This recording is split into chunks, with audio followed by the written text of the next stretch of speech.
Isn't that just absolutely beautiful? So I'm John Cohn. I'm a mad scientist.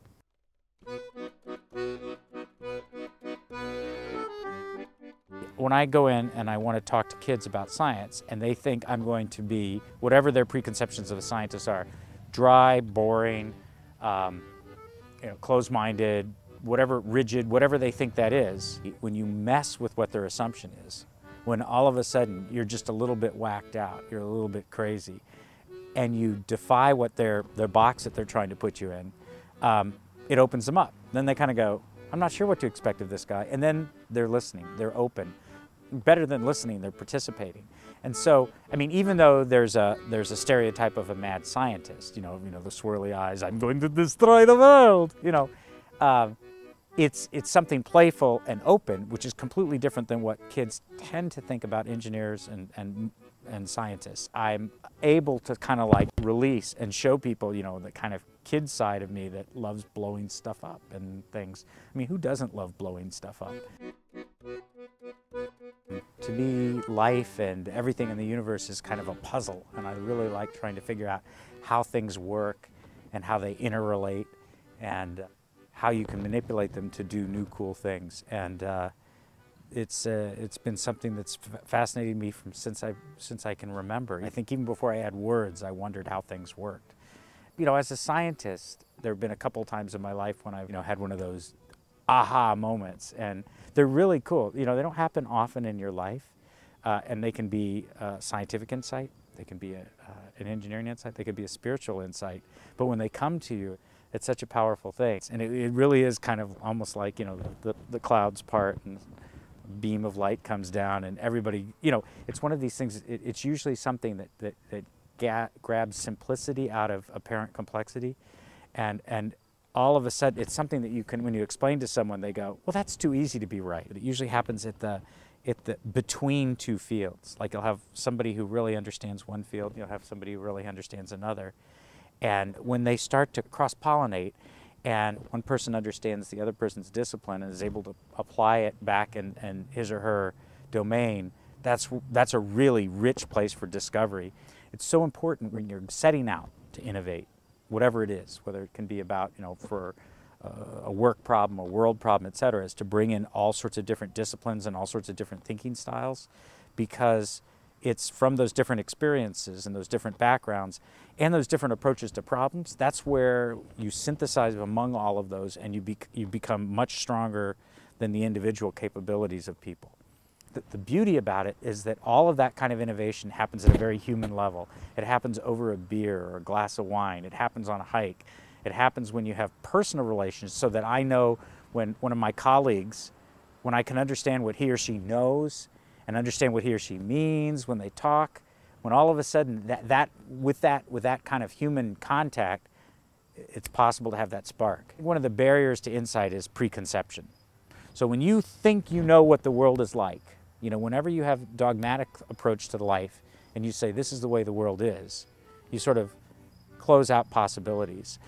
See, here's the beam of light. See the beam of light? I think things like love and peace and understanding, they don't sound like physical concepts, but if I think about them as thermodynamic, it's reducing friction. If you think about it in human terms, reducing friction, reducing waste, reducing that useless, squandering of energy, whether it's emotional energy or physical energy. I think our job is to try to figure out the secrets to help the world evolve.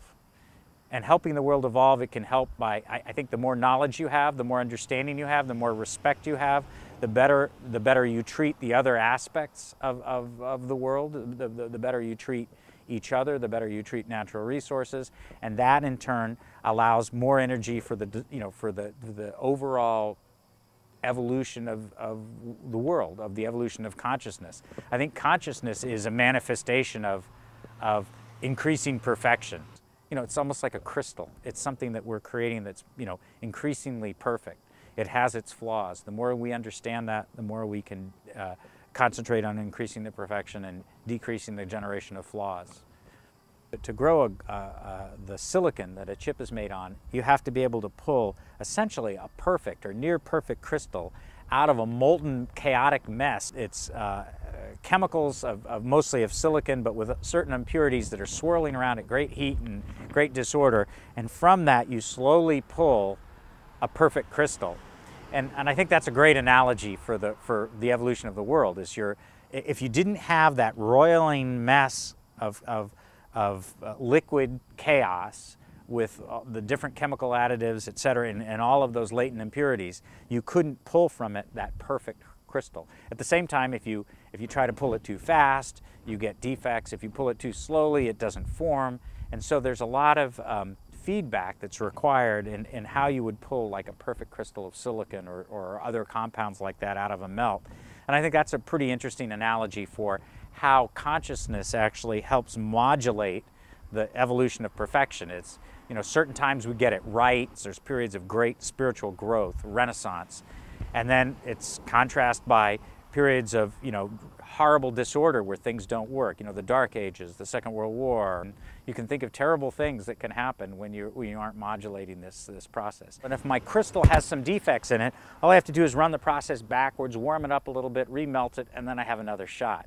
And I think nature does that. I mean, one of the big theories on the nature of the universe is that it's not just one big bang. If it is a repeated process, perhaps it's just getting it right. You know, it keeps doing it, and it's just getting slightly better each time. And again, it kind of goes to this point, and that's why, you know, increasing love, decreasing friction is part of, just like I wouldn't, you know, punch myself in the head a lot. It's dumb to do, you know, to hurt someone else.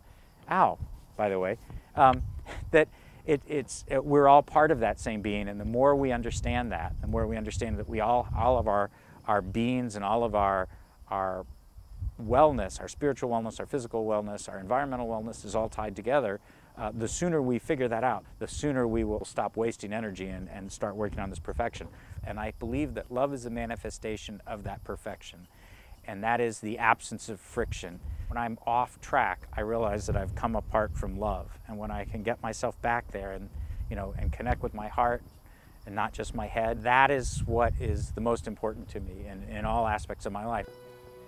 Wow, this is a lot to think about.